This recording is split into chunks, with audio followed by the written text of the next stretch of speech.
Hi, everyone. I'm Hanako Wakatsuki, and it is a great pleasure to welcome you to the first installment of Tadaima Fine Arts Friday Artist Talk. So, let's see. Today marks the anniversary of two important events in the history of U.S. race relations. Juneteenth is the oldest commemoration of the ending of slavery in the United States. On June 1st, 1865, Union soldiers delivered General Order Number 3, which read in part, "The people of Texas are informed in accordance with a proclamation from the Executive of the United States, all slaves are free. This involves an absolute equality of rights and rights of property between former masters and slaves. And the connection heretofore existing between them becomes between them, the employers and hired laborers." The official Juneteenth poem, "We Rose" by Christina K. Robinson, is a moving tribute to those who suffered under slavery and continue to suffer under the racism that we've clearly seen these past few weeks. Here's her poem. "From Africa's heart we rose, already people, our faces a bone, our bodies lean, we rose, skills of art, life, beauty, and family. Crushed by forces we knew nothing of, we rose. Survive we must, we did. We rose. We rose to be you, we rose to be me. Above everything expected, we rose. To become the knowledge we never knew. We rose, dream, we did, act we must." Also, 38 years ago, Vincent Chin was out celebrating his bachelor party and was attacked by Ronald Evans and Michael Nitz. Although Chin was Chinese American, he was mistaken for being of Japanese descent and was blamed in part for the success of the Japanese auto industry in the United States. Chin died 4 days later. The two men who killed him were each fined $3,000 and sentenced to 3 years probation with no jail time. In response to protests over the sentencing, the presiding judge, Charles Kaufman, said, "These weren't the kind of men you send to jail. You don't make the punishment fit the crime. You make the punishment fit the criminal." Both Evans and Nitz were brought up on federal charges of violating Chin's civil rights. Evans was found guilty and Nitz was acquitted. On appeals, Evans' conviction was overturned and in his retrial was cleared of all charges. In this context, with these two events, that Japanese immigrants and their descendants were incarcerated in a series of camps throughout North America. As a result of racism, both overt and covert, personal and institutional, they were denied their freedom and dignity. But the incarcerees persevered. We are here today, attending Tadaima as a result of their determination. We honor all those who are incarcerated, we mourn those we've lost, and we celebrate the spirit that remains. It is an honor to introduce you to today's featured artist, Setsuko Winchester. I remember seeing a press release about her Yellow Bow project and was struck by the simple elegance of the photograph of yellow T-bulls taken at the 10 WRA camps and at other sites of significance related to the incarceration and how the presence of those bulls surrogates for the people incarcerated in the American concentration camps transformed the place. Setsuko Winchester was born in New York City to Japanese immigrant parents and first worked in finance in the late 80s before turning to journalism after graduating from the Graduate School of Journalism at New York University in the early 90s. She began first as an editor and producer at WNYC in New York City and then at NPR in Washington, D.C. for Morning Edition and Talk of the Nation. Throughout it all, she maintained an avid interest in ceramics after receiving instructions from a ceramics professor who studied under the famed ceramicist Toshiko Takezu. In 2006, she moved to Western Massachusetts to pursue a lifelong interest in ceramics and the visual arts. Together with her writer husband, she embraced the rural life, learning how to make organic cider, harvesting honey, raise chickens, as well as helping to found the local newspaper in her town of Sandusfield, Massachusetts. In 2012, after the death of her mother, she began looking into her own history and into the history of Japanese Americans and Asian peoples in the United States. So to you, the community of Tadaima, it is my pleasure to introduce you to Setsuko Winchester. Hi, Hanako. I just want to thank you for stepping in at the last minute. John Tonai, who's the curator of this whole series, was supposed to be interviewing me today, and Hanako just stepped in right now. You did an amazing job, and I just want to thank you. And I'm really honored to be one of the first artists. I know John and I were talking about how so few of us have actually been to all 10, and I feel fortunate to have visited each one of these places, as well as some of the internment camps. The 10 that I'm talking about are the U.S. concentration camps for U.S. citizens of Japanese ancestry who were incarcerated during World War II. And so growing up, I didn't really know anything about what happened to Japanese Americans. We were always told that there was this war with, Japan and America, and that,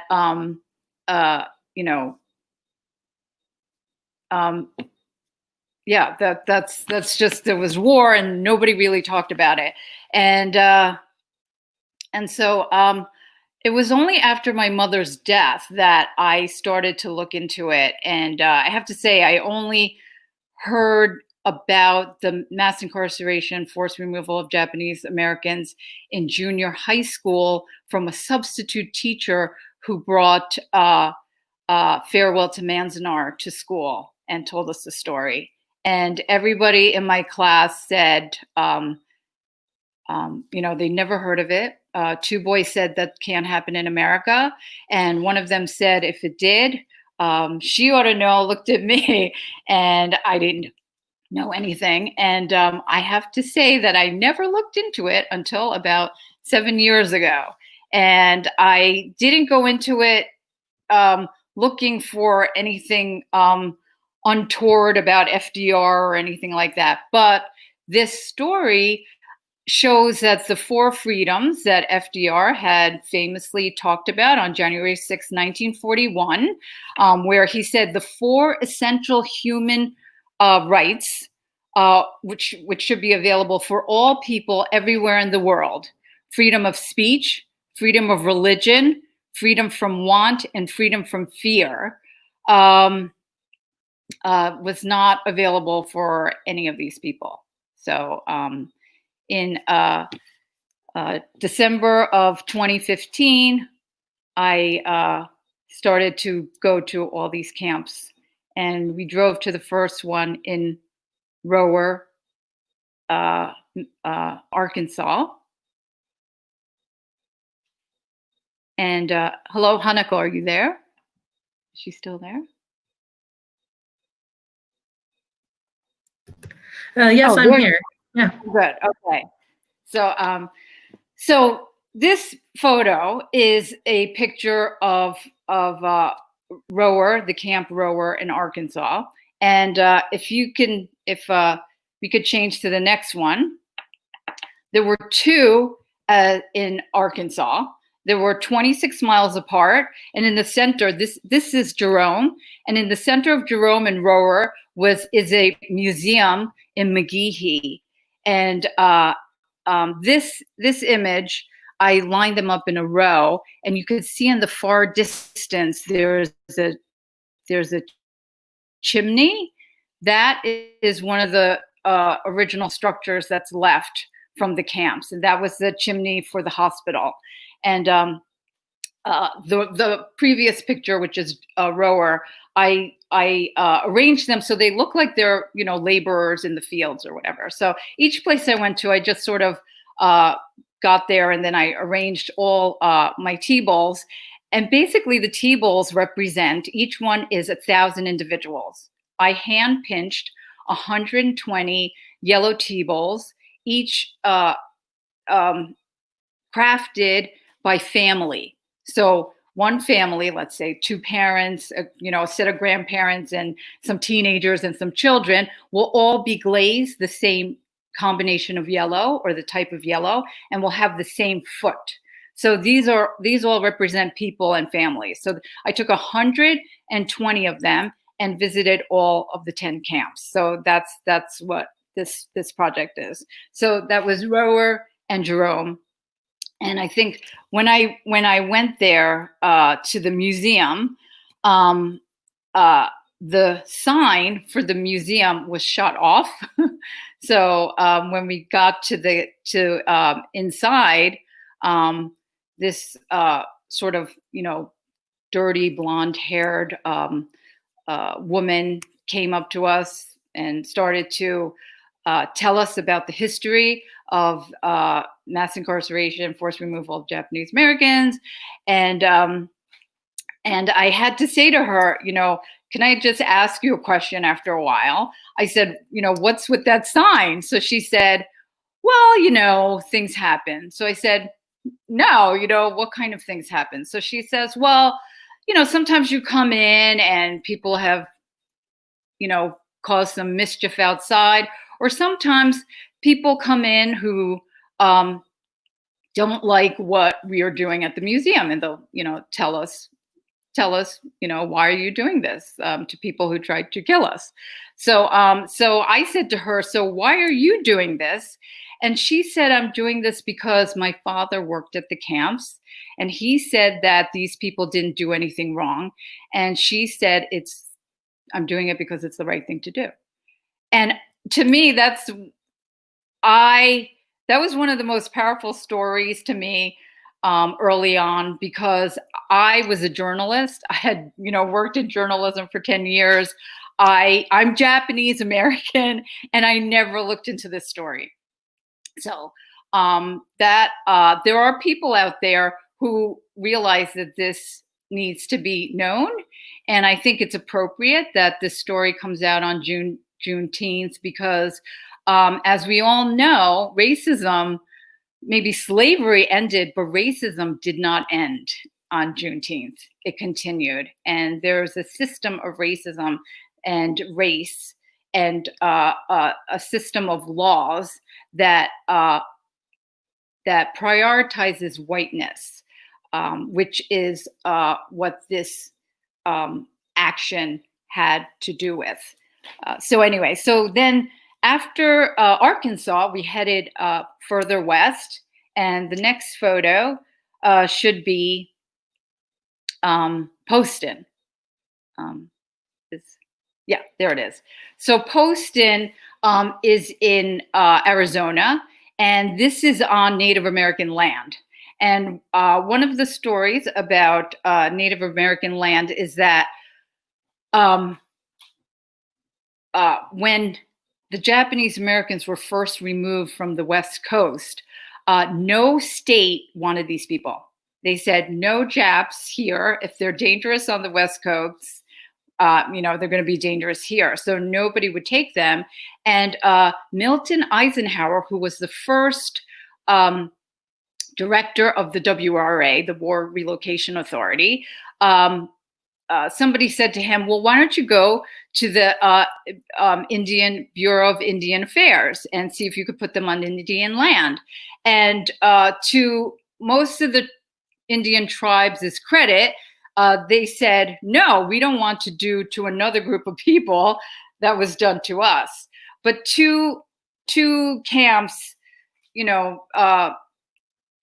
said, okay, we'll take them. And one was Poston. And so this still has a lot of remains. This is one of the only camps that has adobe on it. And way in the distance in the middle, there's a water tower. That is a structure from the original times. And for a period, they were using these structures as a community center. And so most of this area is flat, dusty. There's nothing there. And supposedly this was the cement foundation for the school or something like that. But it was a shameful period. So when we visited, we actually encountered two young women. One was Native American, one was Native American and Latino, and they had never heard of what these places were. So that's how little we are taught about this story in the United States. So, and then after Poston, we headed further west to the next. Yeah, this is Manzanar. This is a very, very famous camp. And the day before I was headed out here, my husband, who's an author, he had to give a talk at Caltech, and we were given the Einstein suite at the Athenaeum there. And I was thinking, oh, this is where Einstein stayed. That's So anyway, there was a fancy dress party that evening, and I took out my dress and I put it in the shower to steam, and I turned on the television, and there was Mr. Trump, who was declared his candidacy for president, and he said, FDR used internment for the Japanese people, and I think it could be a solution for the Muslim problem. And the mayor of Roanoke repeated it, and everybody was like, "Oh wow, the solution for the Muslim problem." That's what I thought. Oh my God, I need to start finishing my project because this is not right. So anyway, the following day, I went to Manzanar, and this is a replica of what the guard towers were like, and there is an excellent interpretive center there. It's amazing. If you get a chance to ever get there, it's fantastic. The landscape is breathtaking, but it's not a place that anybody should live. And the proof of that is that no one lives there today. So anyway, so after Manzanar, we headed back east, back to another Native American camp, and this is called Gila River. And Gila River, actually, this is because of the Native Americans there. They have tried to preserve a lot of what was still there. And one of the sad stories about what happened to the Native Americans was that a lot of them, it really divided their community as well, because there were people that said, no, we don't want to do this. But then the government said, what if we give you infrastructure, water pipes, schools, buildings, all kinds of things. So some of the leaders said, okay. And the sad thing is that after the war ended and all the incarcerees were forced to leave, the federal government took most of the infrastructure from all of these locations. So, they even broke their promise on that promise. And the Native American story is, in many ways, the mass removal of Japanese Americans is a mini Indian Removal Act of 1830. And so it's part of the systemic racism, but I will explain that more later. So after Gila River, we headed further back east to head home. And this is in Colorado. This is Amache. And the significance of Colorado was that after the two camps were placed in Native American land, they still had, thousands and thousands of people that had been removed and put into assembly camps, and they had to be put into more permanent concentration centers, prisons. Finally, Governor Carr of California said, if nobody else will take these people, I will. Colorado, the governor of Colorado. He said, I will take these people because they're talented farmers. And that's when Milton Eisenhower said, oh, talented farmers, I should go to the Farm Bureau. So he went to the Farm Bureau and he said, hey, we have really talented farmers. Do anybody want these people in your state?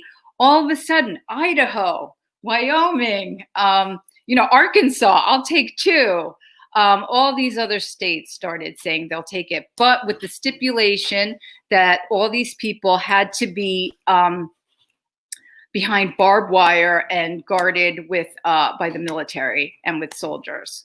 So that's how a lot of these other camps came to be. This is a replica of one of the, what their camps look like.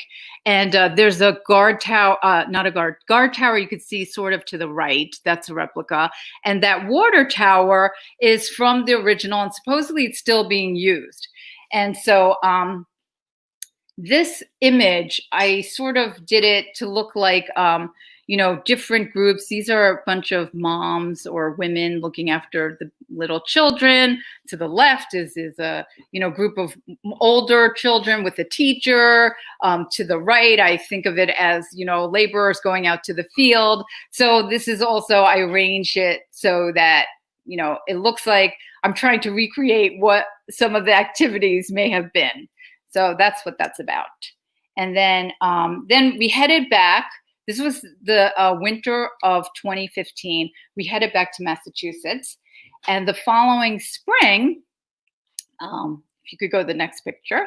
The following spring, in May of 2016, we headed to the 4 final northern camps. And this is Heart Mountain. And that is the chimney from the original hospital. And Heart Mountain had one of the best interpretive centers. It was a really amazing place. It's private. It's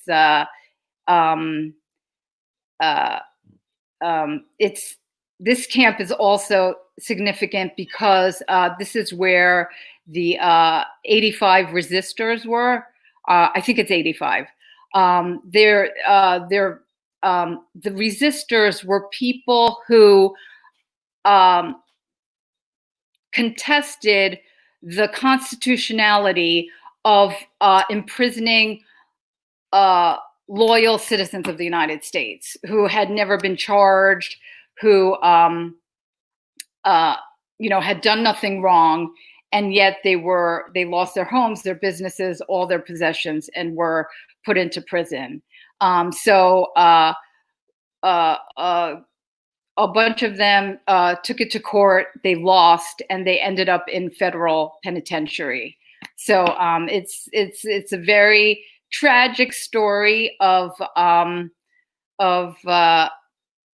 you know, in some ways, true Americans. They fought for the Constitution. So I think we need to remember these people, and that people did resist. People did challenge the government's actions. And there were also people who challenged it outside, like Fred Korematsu, Gordon Hirabayashi, Akira Minoru Yasui, and Mitsui Endo. But that will come up later. And then the next camp is Minidoka, and this is where Hanako. I met Hanako there. But this camp, this image is one of my favorites. Way in the back is the food. The root cellar is the root cellar where they put you know, all their the food that they had grown, and it was stored in there. And I set up the T-bowls along this path, and you could see this major storm coming. And I thought, I have to get this picture right away. But this image to me, what embodies what I was feeling was coming to America. I felt like there was this storm coming to America. And that's why this is one of, to me, visually, one of the most powerful images of the trip. So anyway, and Minidoka, if anybody has a chance to go there, it's amazing, amazing place. They've restored some of the buildings, and there's a great interpretive center there. And also, it was one of the few places that you drove around and you saw these barracks here and there.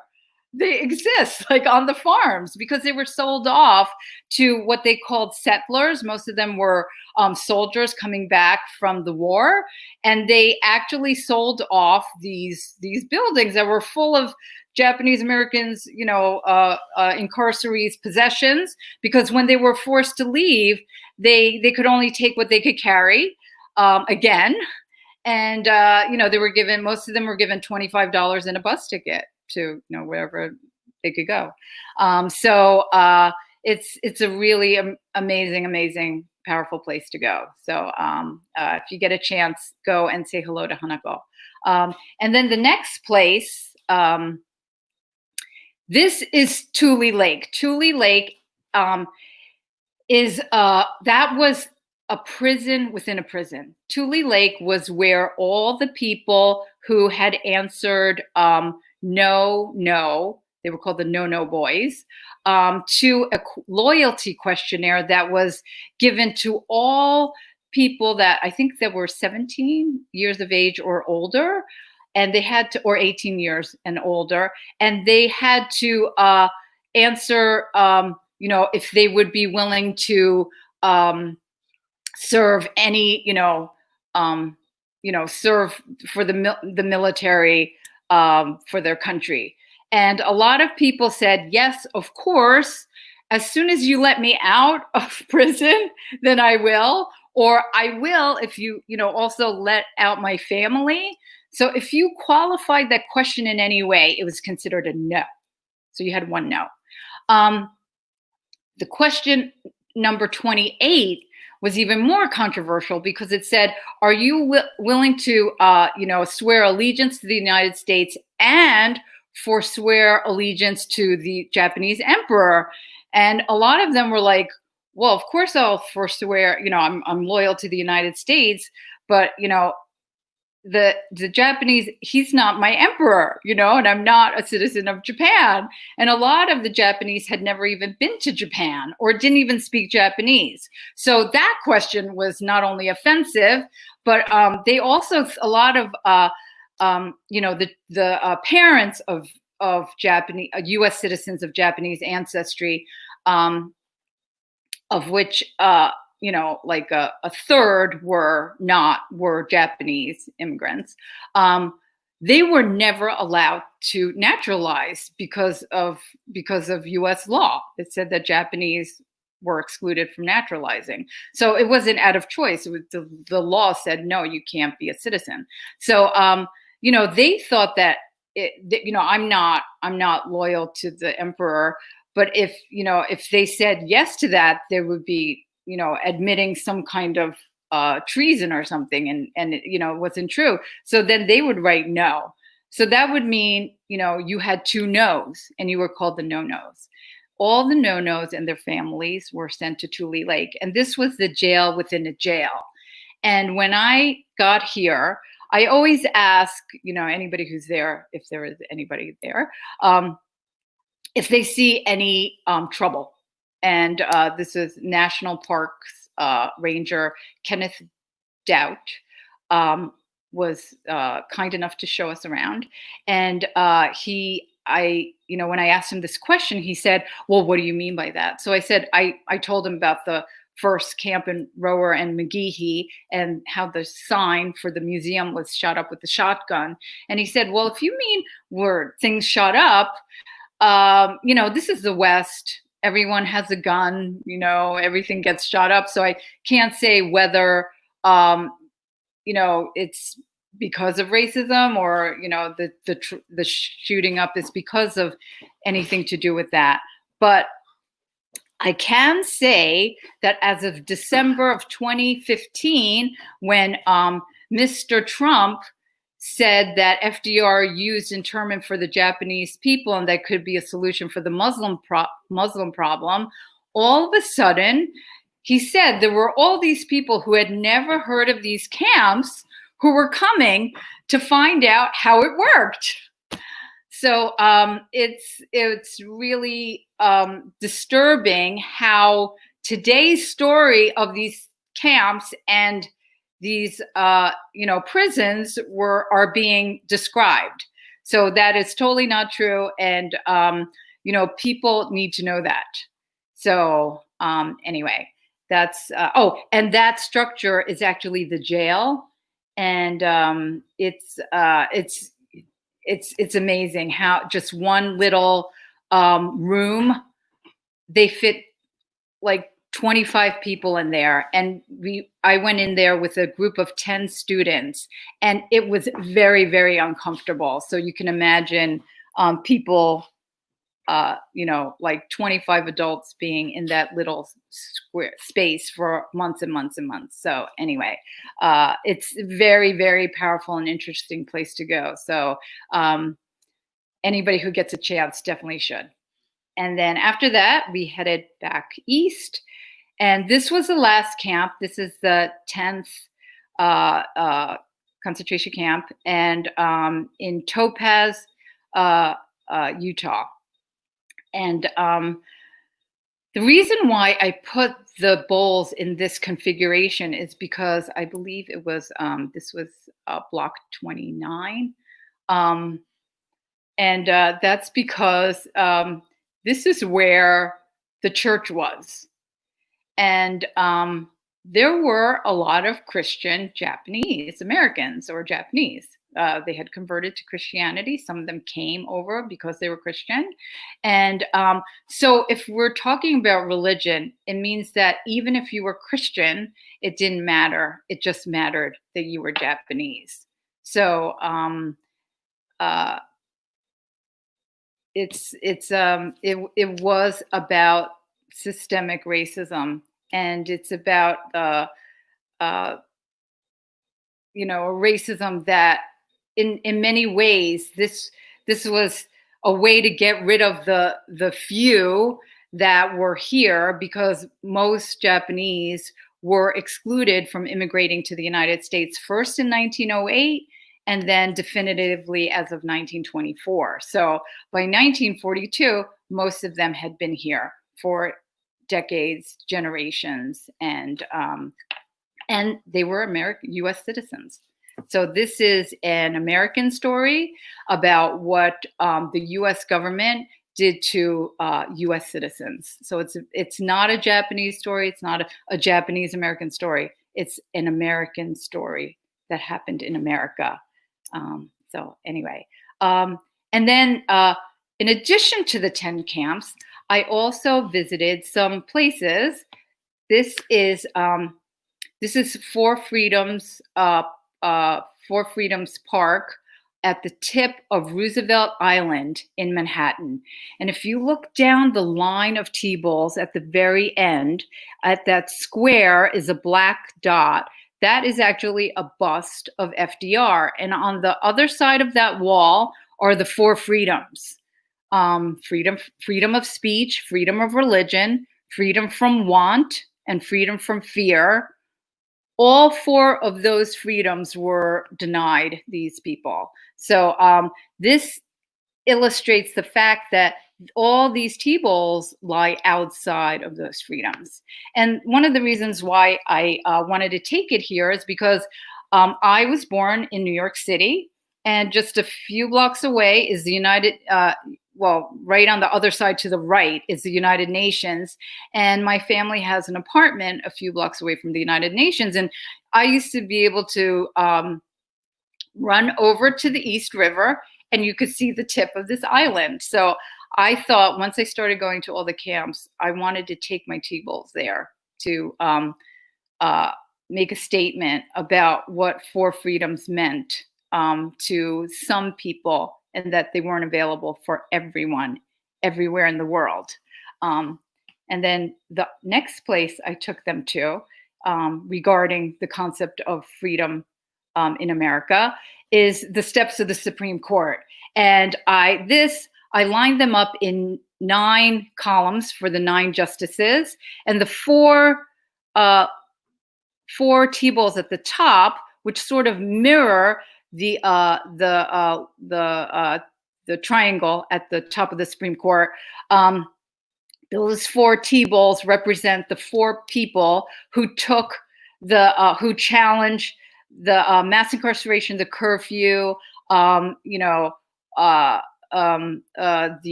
travel restrictions, and incarceration of a loyal U.S. citizen that's been proven loyal. And Mitsui Endo actually was worked for the government and was found to be loyal, and yet she was still incarcerated.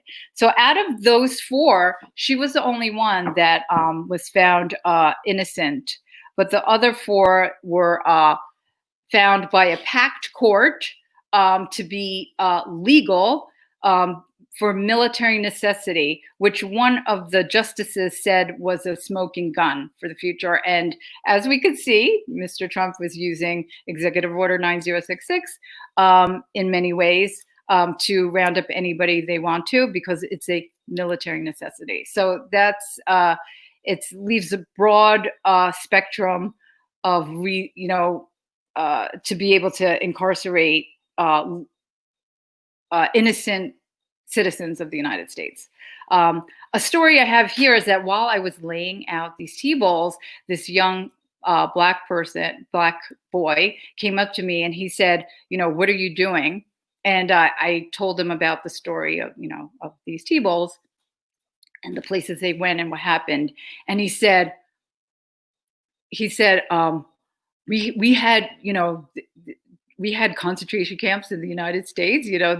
We imprisoned, Japanese people in America. So I said, yeah. So he said, no shit. Ooh, I shouldn't have cursed, but anyway, that's what he said. And then he went back to his mom and he said, did you know this? And she said she didn't know either. And she, so this shows you how little we are taught this story in America.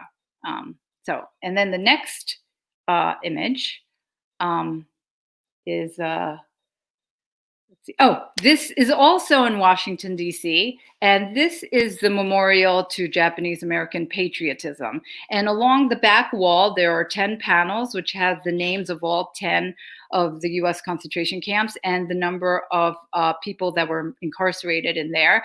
And the T-balls go around in a spiral around this statue, and it's of a crane entangled in barbed wire. So this is also a memorial to Japanese American patriotism because, many Japanese American boys volunteer to go serve in the U.S. military to fight in World War II, despite the fact that their parents, siblings, or wives were still left in concentration camps. And they made up the 100th Battalion and the 442nd, and a lot of them went in to the military MIS, Military Information Service, and also some served as nurse in the Nurses Corps. But in the end, 9,486 Purple Hearts were awarded, 4,000 Bronze Stars, 560 Silver Stars, 29 Distinguished Service Crosses, 29 Medals of Honor, and 7 Presidential Unit Citations were given to these people, despite the fact that their families were put into concentration camps and all their possessions were taken away. And they were recognized as the most decorated military unit in U.S. military history for its size and duration. So that's how there were two different ways of getting out of the camps, or two different ways that people tried to show their patriotism or their loyalty to the United States. One fighting for the Constitution and one fighting in the military because they thought, I guess, unless we serve, we have to, spill blood in order to prove our loyalty, then we will do that. So that's what this story is about. And the next image, that is, this is the FDR Library Museum. After I'd been traveling around a lot, the FDR Library found out what I was doing, and they contacted me. And the director of the museum said, I want to invite you to bring your 120 T-balls, and you could create a site-specific image anywhere you want to. So, they gave me, a free carte blanche to go wherever I wanted to. And I was just walking outside, and this is called Freedom Court. And if you'll notice, there's a statue of a man and a woman, and at the bottom it says freedom from fear. And I thought, that's the name of my project, Freedom from Fear Yellow Bowl Project. So I thought, okay, this is where I'm going to arrange my tea bowls. And so that sculpture is actually the figure of a man and a woman cut out of the Berlin Wall. So that's supposed to, represent freedom. So I put my yellow tea bowls into the shape of a yellow man. So it's supposed to look like a yellow man. Somebody said, is that a cross or whatever? But it's supposed to look like a person, like the cutout. And it's to show that these Japanese Americans were not given, the protections of the four freedoms. And that is a bust of FDR. So this is right under FDR's nose. He didn't give freedoms to these people. And also, he made them the object of fear. They were the object of the freedom from fear. You're supposed to be free of fear from them. So anyway, that was thanks to the FDR Library and the director there, Paul Sparrow. So, and then after that, this let me see. Oh, there's one image that's missing, but oh well. Anyway, then I took them. This is Ellis Island. And the reason why Ellis Island is important is because we often, and the news media often says Japanese American internment camp. And theoretically, not theoretically, it's actually wrong about the 10 camps. The 10 camps were US concentration camps or War Relocation Authority, which was a euphemism. And FDR's administration called it concentration camps. If you look at their papers, that's what they called it at the time. And they actually called for the use of concentration camps way before Pearl Harbor. So if people say that you had, which actually I've been told many, many times, you had to be put away Pearl Harbor. That's it. You had to be put away Pearl Harbor. That's what we're told. That was actually not true. The plan was already in place before Pearl Harbor. So anyway, the reason why I took them to Ellis Island is because in 1998, there was an extraordinary exhibition that opened up here to explain the difference between concentration camps and internment camps. And Ellis Island was an internment camp for Japanese Americans who were enemy. They were called enemy aliens. If you were not a citizen and you were Japanese, you were declared an enemy alien and you were rounded up by the FBI. And this is where the Japanese in the New York East Coast, Northeast Coast area were held. So I only brought 16 of the tea bowls because this was to show that, not all of them ended up at the U.S. concentration camps. A lot of some of them were rounded up and put into the U.S. internment camps, which were run by the Justice Department and by the Immigration Naturalization Service, which is ICE. This was, ICE. And then the next image. This is another internment camp, and this is called Hanauliuli. And this is, they just recently discovered this in 2002, and it was declared a national monument by Obama in 2015. And I was lucky enough to be able to visit it. It's not fully opened, but you can make special trips. They have special days where you could go there. But this is where, thousands were held.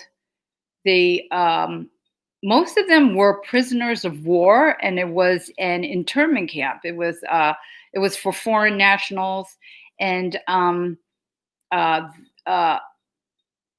Japanese Americans in Hawaii were not rounded up, forced out of their homes, and incarcerated en masse into concentration camps. They were actually put under house arrest. So there was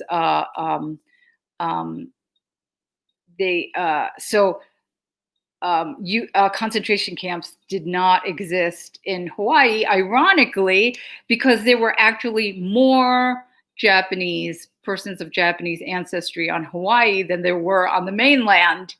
And research, we found out that General Emmons, General Delos Emmons, who was in charge of Hawaii, the general in charge of Hawaii, said, no, these people are loyal. We don't need to put them in. The other thing scholars have found out is that one of the reasons that they needed them was that they needed to rebuild Pearl Harbor, ironically. So that's why they were put into camps.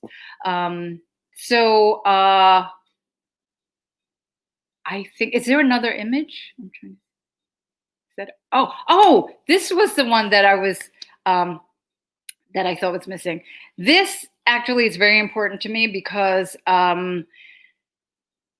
this is at Four Freedoms Rotunda in Stockbridge, Massachusetts. I now live in the Berkshires in Massachusetts, and this is where the Four Freedoms paintings by Norman Rockwell usually live. Right now they're touring around the country, but this is the image of freedom from fear. And it's a picture of parents tucking in their children to bed, safely, from, I guess, the yellow peril that would be these T-balls here. So I asked if I could create this site-specific image, and they let me do that. So that close-up of that T-ball in the front, I sort of feel like that's me. I'm what they were afraid of, and I just want to assure you that I'm not scary. Okay, well, thank you so much, Setsuko. Like, you kind of covered everything, and it was actually pretty incredible where you're talking about all the nuances to the history, contextualizing the history. And, you touched on basically the institutionalized racism, and then you even touched on terminology, which is really great. This is awesome. But we do have another program at the top of the hour. So I chose 3 questions that hopefully you could answer. So for the first one, let me see if I could get Mia Russell's one about the Nikkei. Okay. Maybe I need Kimiko to help out. But her question says, I'm also Shin Nikkei, and I sometimes wonder my role in connecting to the JA camp history. Do you have to work up to feeling ownership or connection to it? I don't think so. I think if you're an American, I think that we have a responsibility to acknowledge history, American history. And for us to not teach ourselves this history and the systemic racism that existed that put these people here is to put all the onus on Black people. Like as if, systemic racism only existed for Black people. No, it existed for Asian people as well. There was almost 100 years, over 100 years of anti-Asian legislation. And we have to speak up about it. We can't just hide it, because that is the proof that Black people need, that it's not their imagination. America had white supremacist laws, and we were part of it. So to not speak up about it, to turn away from it and say, hey, that's not me. We have to learn about it and say, hey, this happened to us, and it shouldn't happen to other people as well. So I think just as an American citizen, we have a responsibility to learn this. And if we are not interested in Japanese American history, who is going to be? We have to be. We need to share this. Yeah. Well, thank you. The next one is kind of an easier question. Miyuki says, does the color of yellow have a special meaning for the bulls? Yeah, it's to represent yellow peril. So they were called the yellow peril. So there's a long history of that goes back to the Chinese Exclusion Act. Yeah. So okay, and then I think maybe the last one we're going to go with is Clement Hanami says, artists are often defined by their medium like painters or sculptures. Your work is laden with different elements. How would you categorize your work and yourself with the contemporary art world? Well, I use ceramics. Well, I'm a ceramicist, so I use ceramics, but I use photography. I use history. I use, I see the T-bowls as sculpture. I use site-specific places to tell the story. It's just conceptual art to me. This is about an idea. This is artwork about an idea, and I'm trying to tell a story. So just to quickly explain, the next part is called the descent colors, and this is a prototype. But in the middle it says exclusion, and the part 2 is going to be a series of collars, which I call descent colors inspired by Ruth Bader Ginsburg. Ruth Bader Ginsburg, when she has a dissenting opinion, wears a collar that she calls a dissent collar. And so I'm dissenting to a lot of the laws that were passed during this time. So the dissent collars will feature all the, what I call the American whiteness laws, where you had to be white in order to naturalize. And one of the first laws was 1790's Naturalization Act. It was the first, one of the earliest laws passed by the Continental Congress, who said who could become an American. And it said any alien, being a white person, could naturalize if you were a good, of good character, and you've been here for 2 years, and those prerequisites changed, but you had to be white. And any alien, basically, the first exclusion was the Native Americans. And all of the exclusion acts are based on Native Americans. So that's another story that we really need to look at. Well, thank you so much, Setsuko. I'm looking forward to your project to see that. And for everyone online, thank you for participating. Definitely check out her website to get more information. And then also at the top of the hour, we're doing a Facebook watch party for the opening. So if you guys, after this, tune into that, and then we'll chat a little bit more on that forum. Again, thank you so much, Setsuko. And I hope you have a good evening. And yeah. So have a good one. Thank you. Good night.